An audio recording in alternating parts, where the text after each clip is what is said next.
Let's get back to Vonnegut a little bit now, since we wandered away. What, without going into too much into his psyche or anything like that, what do you see as his point in writing this story? I did come across a little quote from Vonnegut where he indicated that the feelings that he put himself in touch with while he wrote this story were the feelings that he himself experienced as a boy in high school, and he was not part of the in crowd. So, in other words, as a young person, he was very aware of these feelings of envy and really tapped into what might motivate both Hazel and Diana Moon Glampers. It seems to me, though, then that also as an adult he must have gained some sort of perspective on those feelings, and so that he really is writing a kind of dystopia.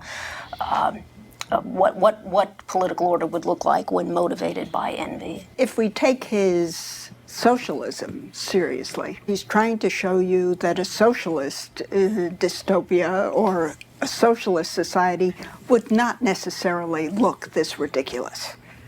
Right, because socialism would be motivated by some understanding of social justice. Exactly. And I don't actually see much of a real concern for social justice here. It does seem to be just this hatred of excellence. Sometimes authors write a story with one intention, and the story that they produce gets away from that intention.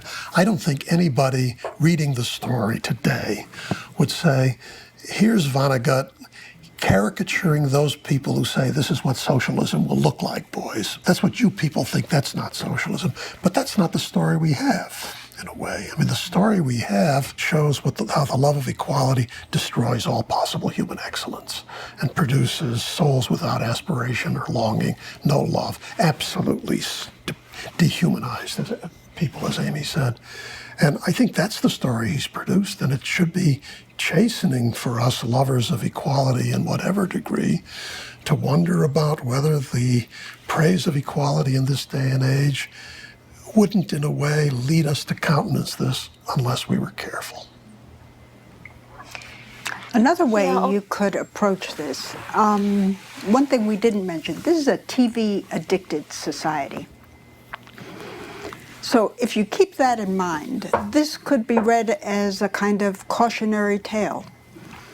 America has become more and more TV-addicted since 1961. And that produces a kind of deadening, a kind of weighing down. And in that sense, maybe he has in mind some kind of cautionary tale with respect to that. If you're going to become addicted to TV, you're going to get desensitized human beings whose attention span is 20 seconds. Yeah, Go ahead. I mean, I didn't quite know where to put this in, but it might be worth pointing out that the handicapper general doesn't actually succeed in establishing equality.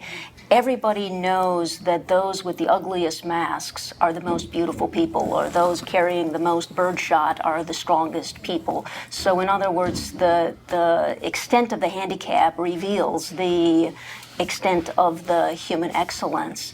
And that again brings me back to the notion that this is not really equality, but or it's equality as fueled by envy, so that the point is almost as much to humiliate the excellent as to equalize them.